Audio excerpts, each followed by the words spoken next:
Hello, everybody, and welcome to another great episode of My EdTech Life. Thank you so much for joining me on this wonderful day. And hopefully, you yourself have had a wonderful day. And wherever it is that you're joining us from around the world, thank you also, as always, for all of your support. We appreciate all the likes, the shares, the follows. Thank you so much for just being part of My EdTech Life. Today is a special day because today is show 300. That's right. Today is our 300th episode of My EdTech Life. And I couldn't think of a better guest to have on that big 300th episode. And so I'm really excited to welcome Benjamin Riley to the show. How are you today, Benjamin? I'm doing great. Thanks for having me. It's an honor and a privilege to be here for episode 300. Thank you so much. So, before we jump into the heart of the matter, for all our audience members that are tuning in and may not be familiar with your work just yet, can you give us a little brief introduction and what your context is within the education space? Sure. And I'll try to make it brief because it has been a bit unusual because I didn't plan on being in education with my career. But in April of this year, 2024, I launched a new venture called Cognitive Resonance. And the tagline, the goal of Cognitive Resonance is to help people understand human cognition and generative AI and to sort of use those two things side by side, hopefully in ways that allow people to understand how both of those things operate our minds and this new tool, this new set of tools that's entered all of our lives. So that's just happened in April. I spent basically the previous decade founding and being the first executive director of a national nonprofit organization in the United States called Deans for Impact. And the work of Deans for Impact was to help improve the way we prepare people to become classroom teachers. And the contribution that I'm proudest of that I made in that effort was to try to bring insights from cognitive science and the science of how our minds work into the teacher preparation process. So, in some ways, I see cognitive resonance, my new venture, as building off and in some sense expanding the template that really started in that work.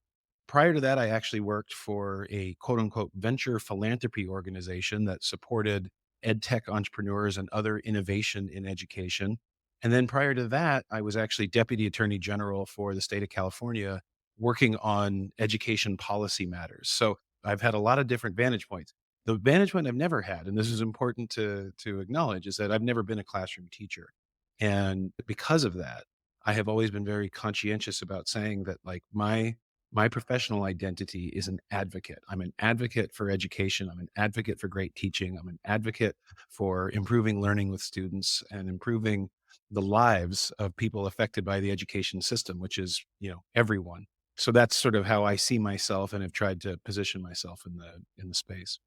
That's great. I mean, just it's so great to hear, just like you mentioned, the different vantage points that you've had along your career and being able to see education in different phases and maybe just even also having that overarching view from the top down also as well. Although you did mention not being a classroom teacher, however, you were very cognizant of all the issues that are going on in education back then and even now what we're seeing. And so that experience definitely is something that is great. And so I know that a lot of the things that you put out on social media and has just been great for myself too. And the way that you have mentioned, it's kind of seeing things a little bit differently. And sometimes I feel like, man, am I the only one that sees things differently? But then, of course, when I see yourself putting things out and articles, and we're going to talk a little bit about some articles that you appeared in and that you contributed to because it just goes right along with myself. Like you mentioned, you're an advocate for just really great education. I'm an advocate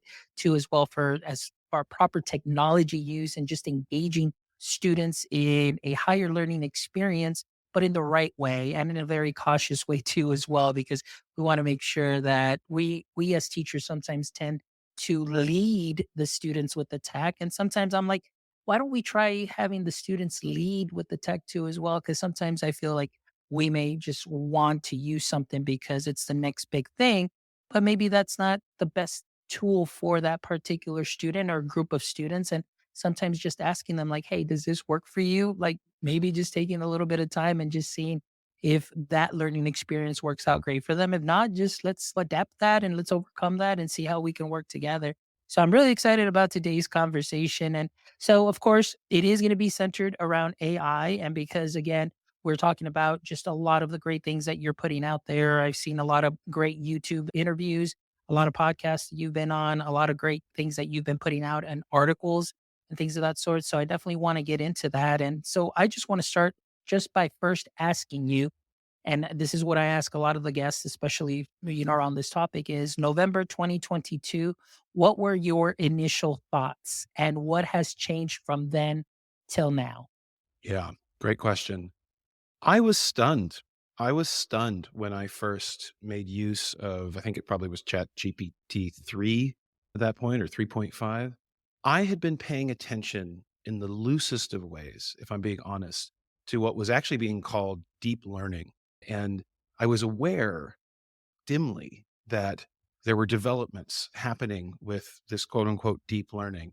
So much so that I actually reached out years ago to someone named Gary Marcus and had formed a connection and a bit of a dialogue with him to try to wrap my mind around it. And it really was from reading some of Gary's work. I think I originally found him when he was writing for the New Yorker. And then I read his book and realized he had this background in cognitive science, but he, like many in cognitive science, was very interested in artificial intelligence. And I just had not paid that much attention to it. I have not been focused most of my adult life on the human, non artificial intelligence and cognition. So when I sat down and started playing with it and saw that it could dialogue in a way that did feel very human, or at least felt very sentient in a sense, I was stunned. And I was a little scared, genuinely. I remember texting my father and saying, "Dad, have we done it?" My dad's a neuroscientist, and he, unlike me, has been paying attention to developments in computers and technology from the very get-go. We were on the internet before the internet was the internet in my family. And we had a Commodore 64, way back in the day. My dad even had a computer hacking name. Probably doesn't want me talking about that too much on air, but this was in my family. And I remember texting him and saying, Have we done it?" And he also was blown away. And so that began a learning journey for me because I was like, I don't get how this can do what it's doing. And at first it was kind of a side project. I don't even know if I can call it a project. It was just like, this is something I need to spend time because it's intellectually baffling to me. And when presented to something that's intellectually baffling to me that I find interesting, I want to try to unpack it and solve it. And that just led to a series of conversations with people that some who I already knew from cognitive science, some who I got to know. It's amazing how people will often respond to a random out of the blue email. I would be remiss if I didn't credit Gary with really being incredibly kind with his time and sort of bringing me in to the conversations that he was having at that point. And for listeners who don't know, Gary Marcus is one of the most misunderstood people in AI because people think he's very anti AI. I've been described as the Gary Marcus of education by some because he's said a lot of skeptical things about it. He's written a book called Taming Silicon Valley, where he's very upset with the direction AI is going. But he actually loves AI and wants to see it be a good force in the world. And he sees it being hijacked and manipulated by others. Anyway, so what has changed to finally get to your question is that after spending many, many months and having many, many conversations and reading a ton, I felt like I finally was at a point where I'm like, okay, I kind of get it. Like I kind of this technology, which is incredibly complex, like it is understandable. If you spend the time, you can start to figure it out. And what I also realized is that at this point in my career, I really wanted to talk to people about human cognition.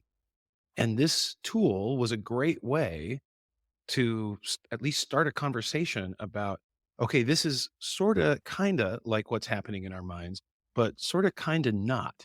And you might not have ever really spent much time thinking about how the human mind works and sort of the cognitive processes. But you might be interested right now in sort of figuring out this exciting new tool that everybody's talking about. And so I just sort of pushed those two things together, and from that, cognitive resonance was born.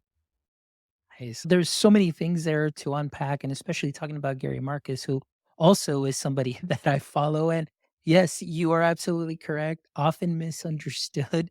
And so, what you mentioned right now, people call me the Gary Marcus of education space. I was like, yeah, I can see that too, as well. As you know, before we got live here on the show, we were talking a little bit about some of the recordings or podcasts that you've been on videos and so on. And you can easily just a lot of people may take that the wrong way. But what I love is the fact that you are open and honest, most importantly, but also you just bring across so many great points that many may not think about in that space. And that's what it's all about, just creating a dialogue and just causing us to think. And so I love a lot of the work that you're doing there.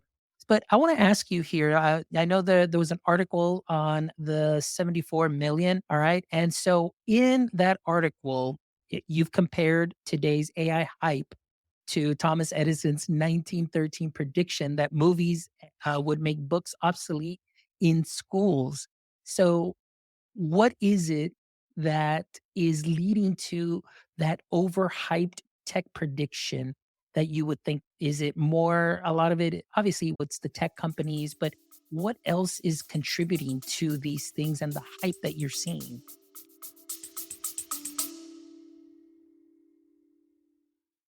Hey, educators, ready for a game changer?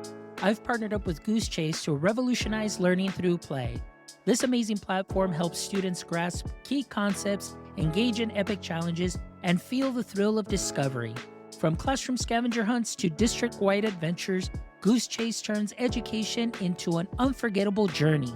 Join the movement that's making learning fun again.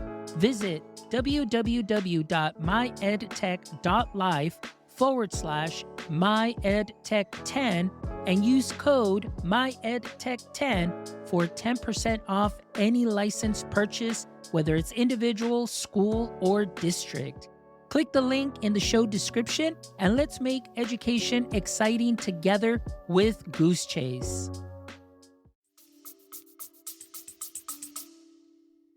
That is a great question. I think we're living in an age where we certainly can see and feel pretty deep transformation of society spurned by technology.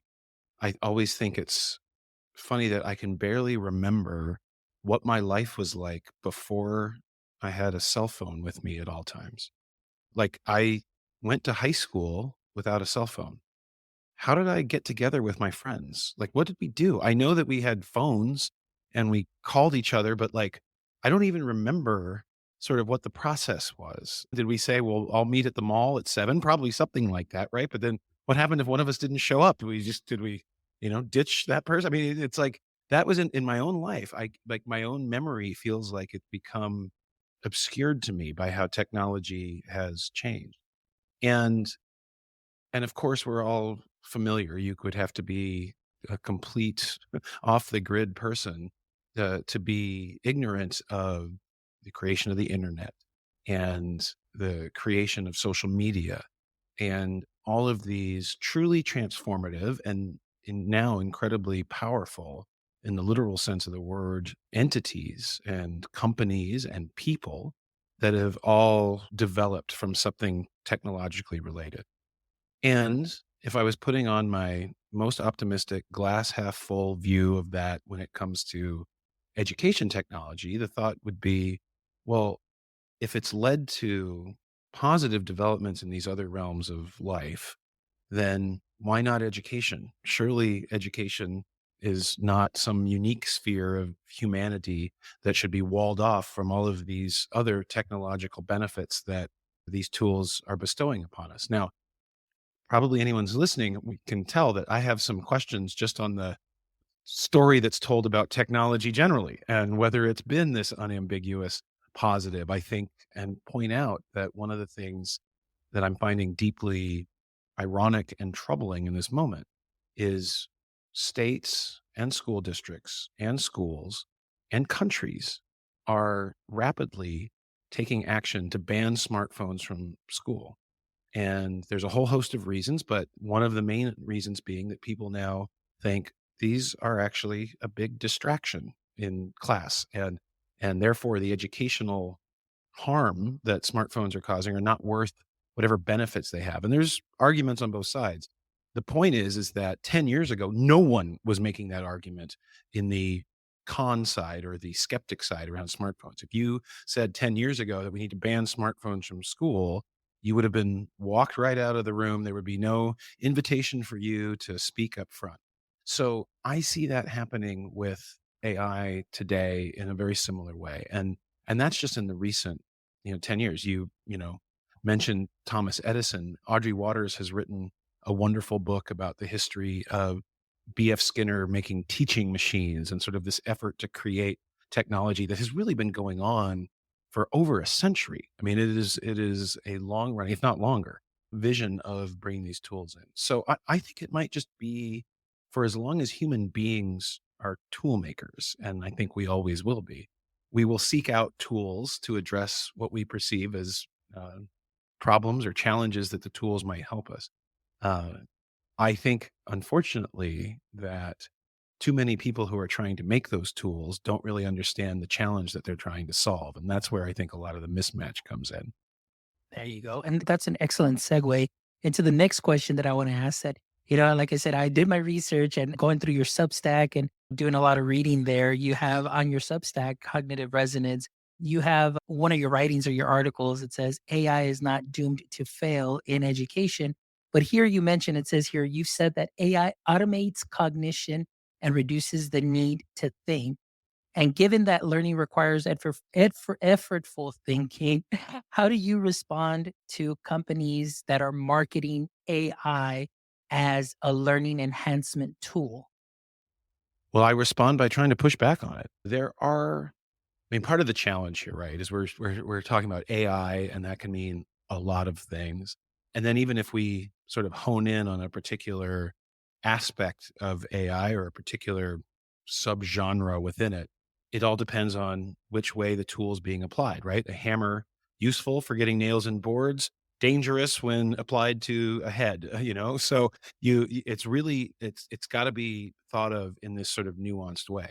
But that said, there is no doubt that there is a massive push going on from very powerful and prominent people in education to have AI chatbots using sort of large language model technology, the fundamental thing that drives things like ChatGPT, to use that tool to tutor children. That to me is an extraordinarily bad idea. And I have very loudly pushed back on that for a number of reasons. And I think that what comforts me is that in the end, I'm very confident that these efforts will die out, frankly, of their own accord, much like previous efforts. Thomas Edison was wrong about students wanting to line up at school to learn through movies. Sal Khan will be wrong about Khanmigo providing this wonderful educational experience that will transform the system. It's not going to happen. Just absolutely not going to happen. However, the period that we're going to go through, that we're living in right now, could be extraordinarily harmful before we figure that out. And I'm particularly worried about the fact that you will have a cohort of students who are going through our system right now whose early educational experience was profoundly affected by the pandemic and did not have the same sort of socialization and classical school experience that I think we want for most of our kids. And then right on top of that, we've now layered in this tool of cognitive automation and said, well, we're not quite sure whether you should be using it or not. Good luck. And many students will use it. Many students are using it. OpenAI has said that the majority of its users of ChatGPT are students. And so I don't think it's any mystery as to why. It solves a very particular pain point from the perspective of the student, which is, I can do the effortful thinking. That's hard. Or this thing can like produce the output that simulates my effortful thinking. That's easy. I'll do that thing. And they are doing that thing.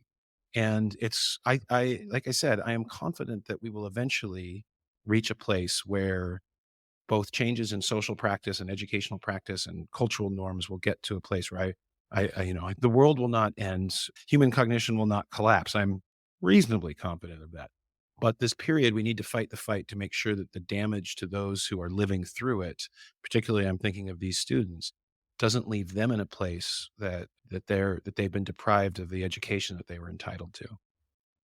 Now, as far as the chatbots are concerned, I know for yourself right now, the way that you're sharing that, I know I had Dan Meyer on the show also as well, and very, very similar viewpoint as far as the chatbots are concerned. When mainly talking about the learning process, it takes time. You need to have that person there to guide you and lead you to be able to do those things. So, what would you say for yourself, if you can just elaborate a little bit more? What is it that something like Khanmigo is really lacking as opposed to, something, or what would you need to see to be say like, hey, maybe this is something that's viable? What would need to happen there? Yeah, it's a great question. And Dan and I have been fighting versions of this fight for a long time. He and I talk all the time. Well, I don't know all the time. There's a lot of alignment between what we're saying, although we take slightly different vantage points. I mean, far more overlap than differences. And I think one of the points that I make quite loudly about this is that from a cognitive science perspective, one of the things that makes humans unique is our ability to develop what they would call a theory of mind. So, just kind of a fancy way of saying, I can listen to what you're saying and imagine the mental state that you're having as a result of what you're saying. And by the way, not just what you're saying, I can look at your face, I can look at what's happening. There's all sorts of data and cues that are coming into me that can make me interpret and contextualize what I think, emphasis on think, is happening inside your head. It's a huge challenge. Humans get it wrong all the time. Every fight you've ever had with someone is probably when you had a theory of mind that was not the same as their own theory of their own mind in terms of what they were trying to communicate and what you were hearing, or vice versa. But there's a process there that both parties can engage in. Large language models, chatbots don't do any of that. They can't do any of that. There is no mind on their side to be trying to interpret what's happening in the mind of their students. All they can do is take the data that you feed them and match it up to the data that they've been trained on and say, well, given that data that I've just been given, what does my training suggest that I say? Now, that's not useless. That's not useless. And if all you need is something to kind of tell you what the common answer to a question would be that's widely ensconced in digital data that's been made part of their training, it's okay. But man, the minute you start getting into places where there's unlikely to be any of that data, and by the way, that's a ton of what education is about, you're going to start seeing things go wrong and go wrong quickly. I've pointed out with Conmigo, at least as it sits here today, it struggles with like basic algebra. Now, forget once you get to the areas of like, why is a student like when students have a misunderstanding of something, they usually have a reason for it. So, part of the task of a teacher is to try to figure out where is the misconception happening? What's the underlying knowledge or sentiment that's leading to the mistaken conclusion, and how do I work from that to build new knowledge? And also, how do I sort of harness what knowledge the student is demonstrating and validate that so that they are motivated to try to learn these new things? I think digital tools in general and large language models in particular are just a disaster at all that. Yeah. And you hit on a lot of great things there too as well, because one of the things that I'm not sure, I've had several people that work in AI. I've had, corpus linguists on here, and they'll tell you a simple definition of what a chatbot is, or a large language model does. But for some reason, people still find it very difficult to think that, oh, this is just really predicting the next word. Like, we talked about, and in doing my research, you mentioned stochastic parrot, which is something I know Emily Bender talks about, and I always reference her work too as well. And I love the way she says it's a synthetic text extruding machine Yeah. that really creates paper mache out of your input.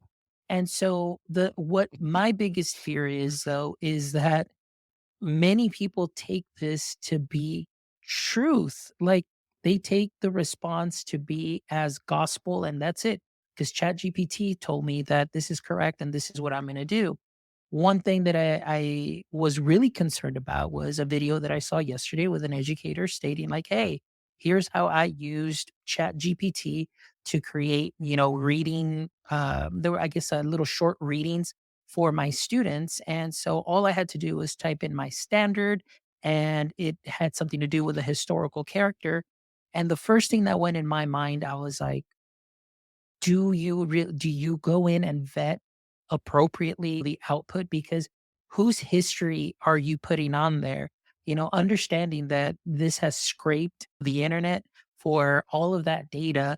And to me, the biggest fear is which version of history, or, did the person really say that? Because since this is just statistically predicting the next word based on the data that you're giving it, that to me is the scariest part of all. Now, what are your thoughts on that? As far as we know that large language models shouldn't be used for searches, and that's something that you mentioned in your PDF on cognitive resonance. But can you fill us in a little bit more on that in your perspective? Yeah, I'm really glad you asked about this because there's an essay I have yet to write, and I want to talk to some more scientists about it that I think gets at what you're getting at, which is this. Actually, you got it a lot, but at least one point of what you were getting at, which is we are so used to digital tools, computers being right. Like when you use a computer, like an Excel spreadsheet, say, it's going to be right all of the time. Like it doesn't, make a mistake in calculating out a formula. A calculator doesn't make a mistake.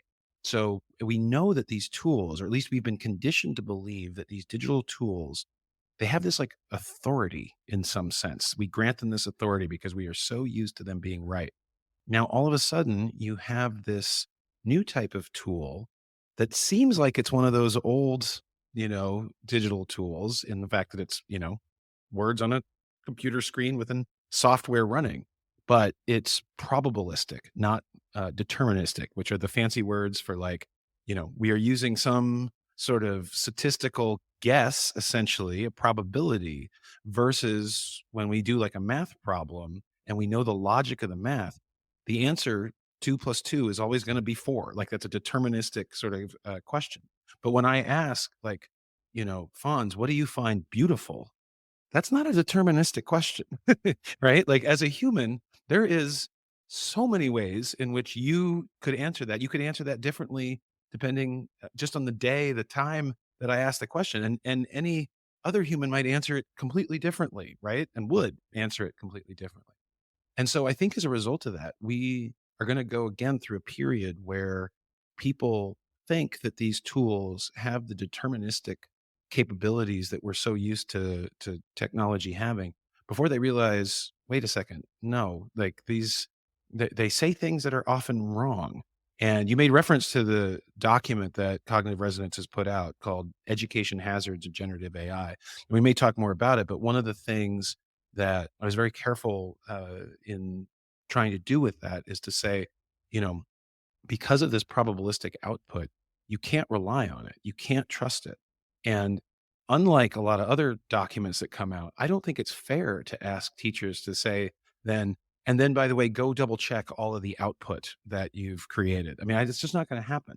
So, as a result of that, you have to think really carefully. Well, given that I can't trust that what it tells me is going to be what we humans would call factually true, how should I use it in the first place? It's not going to be an endless source of fact checking if we're being honest. So you're going to have to make sort of different judicious choices or figuring out how you're going to use it, prompt it in ways that minimize that, unless you're really prepared to take on a lot of extra work that I don't think any normal human being is going to want to take on. Yeah, no, absolutely. And that's something that when Dan Meyer was here, well, he was on the show, he was talking a little bit, and we were talking about, some platforms that do create, for example, like let's say lesson plans. And he talks about, how, the AI is doing what it needs to do, but it fails in that last step of that delivery where it creates something that looks great. If you could put your standard on there, it picks up on those keywords, but then at the end, it still leaves the teacher with more work to do. And hey, go and create this game. Hey, go and create that. And hey, go and create this worksheet and go and create those things and so on. And it's like, oh, okay. So I want to ask you a little bit about this. As we know, a lot of tech companies push out these products. There's obviously a lot of education influencers that are out there also pushing these products, ambassadors, and they all have different names depending on the organization, things of that sort. So I want to ask you, as far as that is concerned, what are some of the harms that you see with the tech companies and maybe the way that they're marketing the product as this is your one and all solution, and also with the hype of those ambassadors. I just want your perspective from the top down and the experiences that you've had. Yeah. Well, I don't know if it's top down. I don't think I'm anywhere near a top, but I feel like I'm in the middle of a melee. I would say that I'm seeing a bunch of things that I find concerning. I've often mentioned that some of the worst parts of my day are when I check Facebook and go into the AI for Educators Facebook group that I signed up for months ago. And I see educators coming on there and describing ways in which they either are or want to be using AI that are clearly going to be harmful for learning. And I'm talking about like literally saying like we don't need to have our kids do writing in the same way anymore because we have this now and it can do the writing for them. And it's like, this is what I'm talking about. This is like the students who actually have to go through that to the extent their teachers believe that will be significantly harmed cognitively. Writing is one of the most cognitively challenging things that we do. It's the reason why it's unpleasant in many ways. And therefore, it's one of the most important things that we do and one of the most important educational activities that we engage in. The influencer stuff and the TikTokers and quite frankly, the organizations, and I've named them once before, but I have no hesitation in calling them out again. The Saul Khans, I've put Bill Gates on blast as well. Like, I'm tired of it. I'm tired of people listening to these people who have made continually mistaken predictions about how technology is going to transform education for literally over a decade and been wrong and wrong and wrong again. And you have to at some point go, well, maybe we should stop listening to that mantra. And maybe we should try to learn from those lessons and just like put on a cold compress here and chill out a bit and be more thoughtful in terms of thinking carefully about whether and how we want to make use of these. The document again that I referenced, Education Hazards of Generative AI, is designed to be kind of a manual around that to sort of say, at least if you are thinking about using it for this subject or for tutoring or for grading your essays, think through these things and know that these are possible hazards that could arise from you using this way. That's just a document. I don't have a TikTok account, so I'm counting on you, Fonz, through this podcast and others to sort of help me get the word out so that people know that there's an alternative to what they're being told through the predominant channels. Yes. No, absolutely. And it's such a great document. And I'll definitely gonna link it up in the show notes as well. Cause I mean it's 11 pages. And like you were talking about, it's very plain, very, very simple and to the point. And that's the one thing that I love. I mean, it's gonna get to the point, especially here as I'm looking on I believe it's page 4, where you talked about education hazards posed by AI, and you've talked a little bit about lesson planning, the tutoring for administrators also as well. You've got some stuff here generating instructional materials and assessment, grading. And, you go on here, and it's a very great read and simple to understand, but yet so full of information. And we'll definitely be sharing that out in the show notes. But going along with this too, as well, I want to talk to you a little bit, as you know, also, there are so many companies that have come up and so many consultants. Everybody's an AI expert by this point now.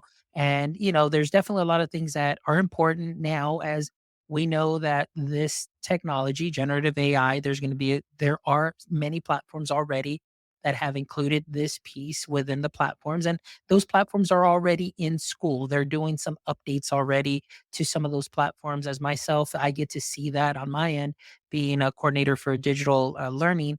I get to see that, hey, guess what? I got an email like, hey, check it out. We've got this AI component now, and so on. So we talk about literacy a lot, but I want to reference, I believe, the article you appeared in edweek.org, and they were talking a little bit about AI literacy. So, talk to me or tell me a little bit about your thoughts on that AI literacy, because you made a distinction between like AI literacy and, of course, I guess, training and learning how to use the tool. So, tell me a little bit about that. Yeah, sure. So when people hear what I'm trying to do with cognitive resonance, they'll say, "Oh, so you're trying to improve AI literacy." And I accept that. I think that's in a general sense true. the reason I sometimes bristle just a tad is that there are a number of organizations and people who are saying that they are helping improve AI literacy, but what they really mean is either we are promoting AI and doing so in a somewhat sophisticated and slightly deceptive way that suggests we're going to, help you navigate some of its pitfalls. But in reality, they're just kind of hand waving at them. So I see a lot of organizations that put out documents that'll say things like, you have to consider the bias. And it's like, well, what do you do with that? That doesn't tell me like they are biased. Like they've been trained on a very biased set of data. And so like, just telling me to consider that doesn't really answer anything for me. It just pushes the problem and in some ways the dilemma back to me, the user, to kind of navigate through. So I don't have a lot of time and patience for that wing of the AI hype crowd. And I think like closely related and often the same entities and people are talking about AI literacy in the form of like being a better quote unquote prompt engineer, which they mean, figuring out the ways and the techniques for writing text into the chatbot that will then give you better responses. And that's okay. I mean, in some of the work that I do and the workshops that I lead, I do think you actually get better at that. But like what I'm trying to do and what I think real AI literacy entails is a deeper understanding of what's going on, under the hood of these machines, if you will, or in this software. So once you develop that basic mental model of how they do what they do, then it actually sort of leads to better prompting because now you sort of know, okay, I'm going to need to be specific about this and this and this in order for it to go access in its training data or be pointed towards its training data, the sort of likely response that I'm looking for, something in the vicinity of what I'm looking for. But then there's the deeper part, which, in some ways circles back to what I was first mentioning, which is that I'm not sure people really understand the biases that are imbued in these tools. I'm not sure people have really grappled with some of the really profound social implications from how this tool has been developed, how it's being promoted. I talk to teachers who I think are aware of it and are using it nonetheless, and I don't fault them.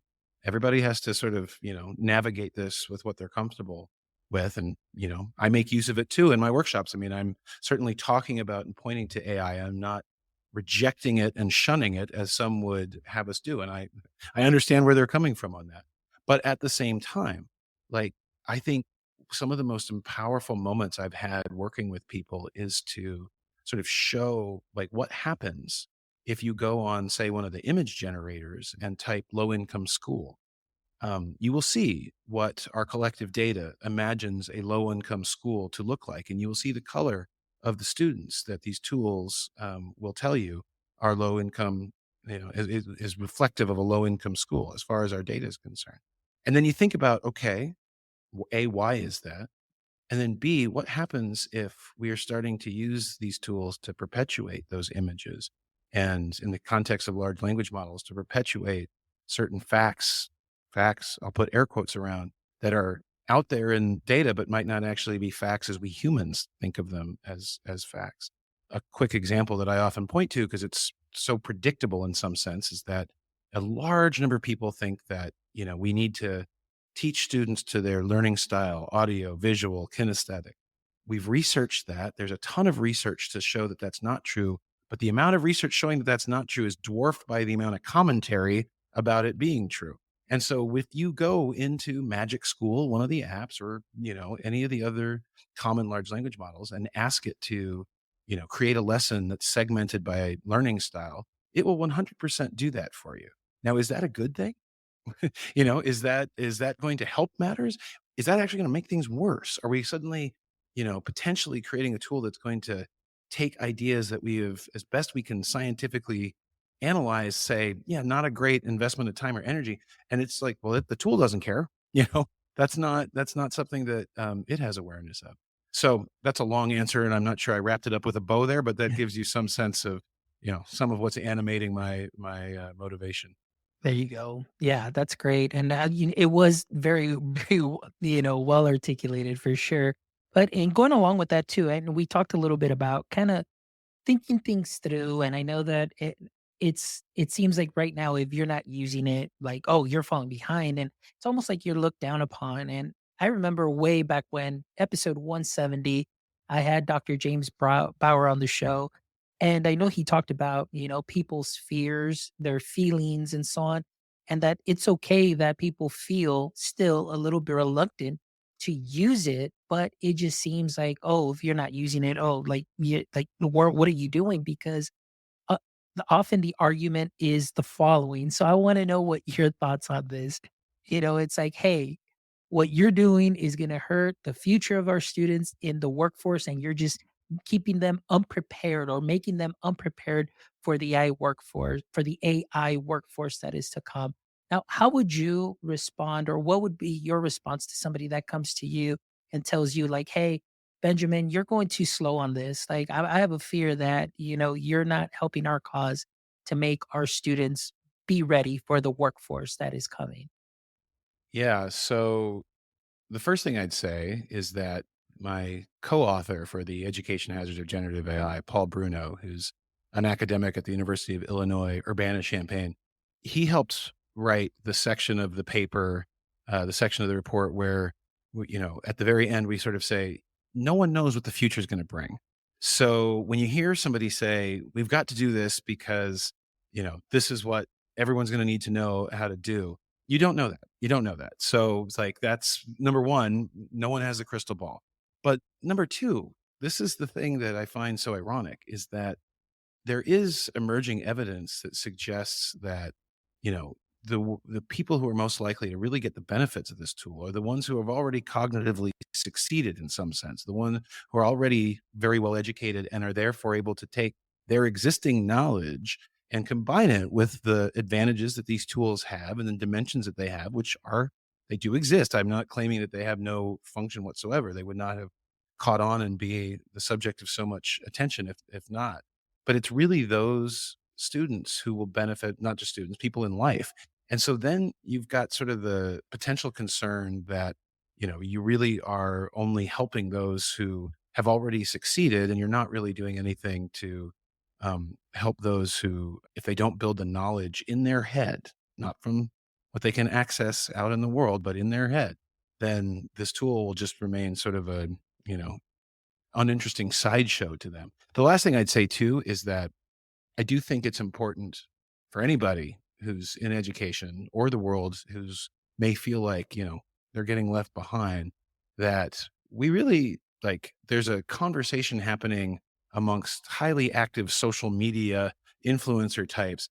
And then there's the real world, quote unquote. And there's data, I think, that shows even now the penetration of this tool is somewhat limited amongst educators. Students got a lot of traction, but we talked about why that is and why it solves a very particular pain point for them. It's not clear that it's solving as many pain points for educators, certainly not writ large and at the speed that some had predicted early on that this was just going to, take over in every respects, which again, there's certainly no shortage of hype and efforts trying to make that the reality. So we have to push back and not let that can't be complacent in the face of that. So I try to maintain a little bit of my own sanity by remembering that Twitter is not real life. There you go. And you know what? That's very well put, because social media for a lot of people, oh my gosh, like, it's real life. Like, this is what's going on. Like, the hype is there, everybody's using it. And if you're the one teacher that's not using it, like, too bad, so sad. You're missing out. But you're absolutely right. It just feels like we are in a bubble in the K-12 space. Now, even, going into the higher education too. We see Jason Gulya also talking about this a lot, and just the way that even through social media, how these apps are selling to those college students and just saying, hey, just sit here, just have this record the lecture, and boom, there's your essay. And to me, it's just like, wow, and this is what's happening, and that's what we're seeing. And so I guess it's that scare of like, well, we got to prepare our students for this and so on and so forth. But it's okay. To me, I always tell people it's okay to say no and that you're not ready for this. Those feelings are valid. I'm not here to invalidate your feelings at all whatsoever, because if you don't want to move along with this just yet, you're okay. If you're a wait and see person, that's fine, because, you're still a great teacher and you're still going to do what you need to do. And then maybe slowly you'll start kind of seeing and figuring things out like, hey, maybe there are some things that might be helpful, but I also need to be very cautious with this too as well, being that cautious advocate. So I want to ask, my last question here as we kind of start wrapping up. I know again we talked a little bit about how you've advocated for slowing AI implementation down a little bit. You have an article, generative AI in education, another mindless mistake. And in here, I want to ask you, what are some of the guidelines or maybe frameworks that you share in your workshops, whether it's with educators or administrators, things to consider before adopting AI tools? Yeah, good question. I mean, if I'm being honest, what I do in my work is try to build that mental model of human cognition. And that takes a little bit, right? Like it's not something you can just get in 15 minutes. We've got to go into sort of the different aspects of our minds and how they function. And then, as I've been saying, sort of look at, you know, what is going on with AI. You said it earlier quite well, which is, it's a next word prediction engine. It's a next word prediction tool, but there's a lot, even in just that pithy phrase, that we gotta spend some time unpacking. Whose prediction, right? Like, what like, that's something that's actually quite deep intellectually when you start thinking about, like, it's predicting the next word in response to something that I just said, perhaps for the first time ever. So how could that be, right? And so, I guess what I'm saying is, there are plenty of, I think, things out there that can give you sort of classic sort of policy guidance. I'm trying to avoid that and trying to just take it back one more step and say, before you even get there, let's spend some time building your knowledge around how this thing works. Now, having said all that, I was very deliberate, and Paul Bruno, my co-author of the Education Hazards document, was a great help in this. We were very deliberate in trying to identify references and citations to that paper that were relatively accessible. So a lot of, I think, the work and research that's informed my opinion is sort of embedded in that.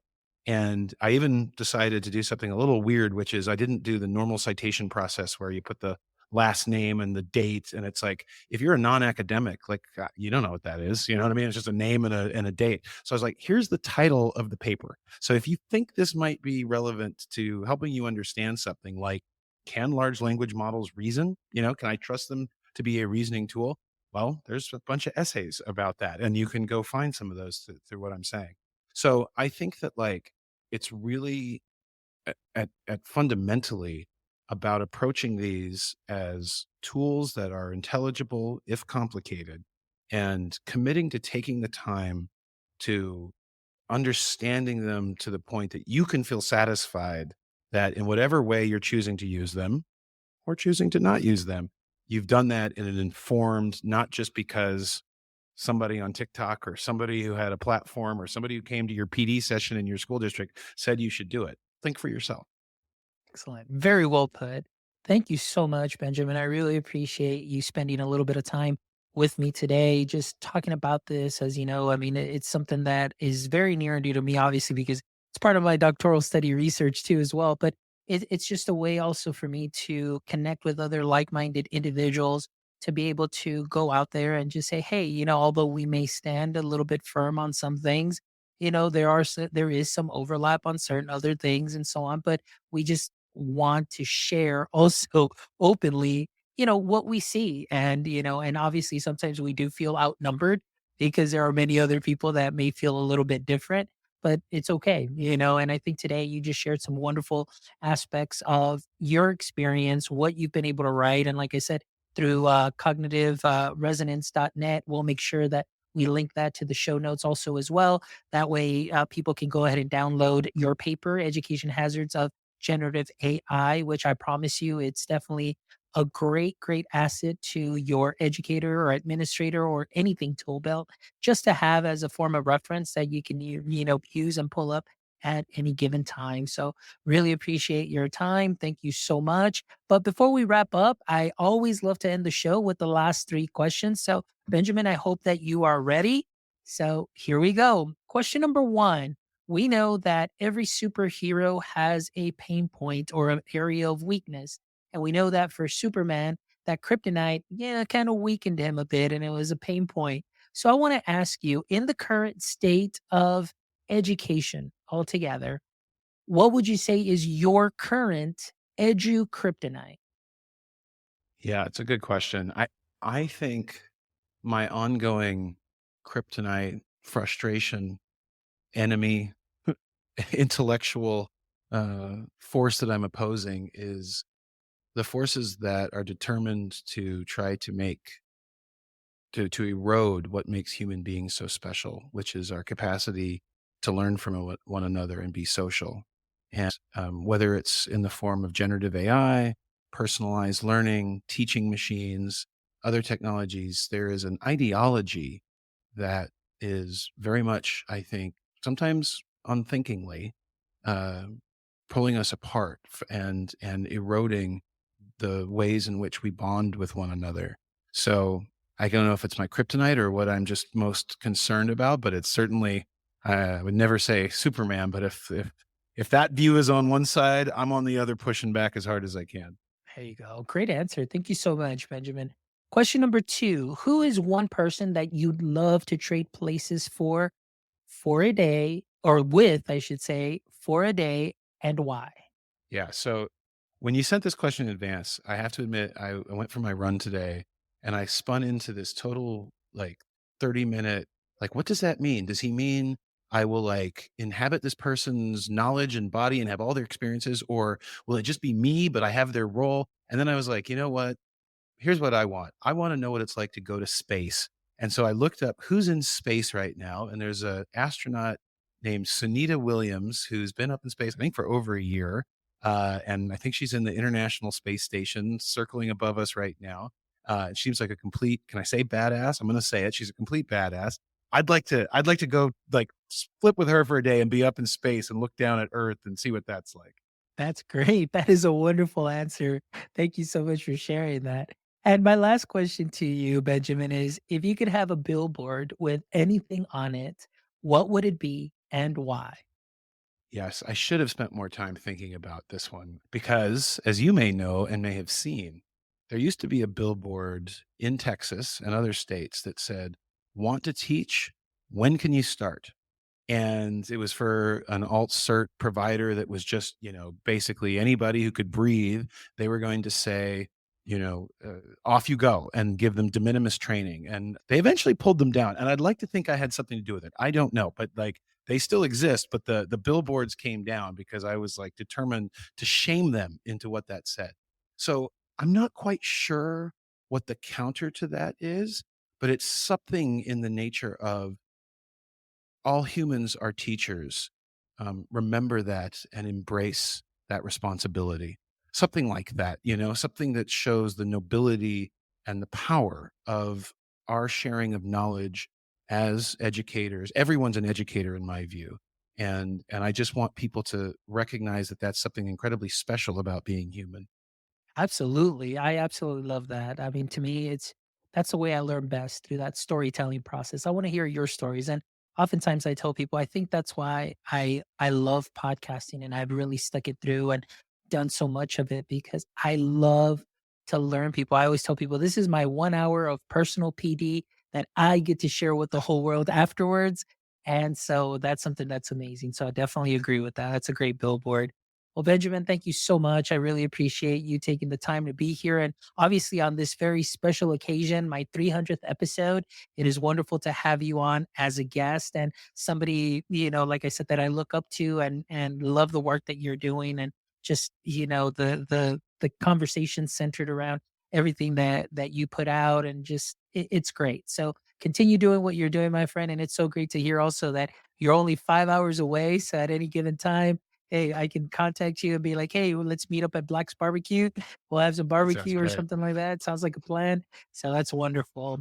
And for all our audience members, thank you as always for all of your support. It has been an amazing 4 years, and we just continually bring you some amazing shows. And it just doesn't stop here, guys. Well, I'm just so excited for all of the shows that are to come. As you know, we do what we do for you because we have a passion to help our education space continue to grow through these conversations and through amazing guests. So thank you as always for your support. And if you haven't done so yet, go visit our website at myedtech.life where you can check out this amazing episode and the other 299 episodes where you can go ahead and take some knowledge nuggets from and sprinkle them on to what you are already doing great.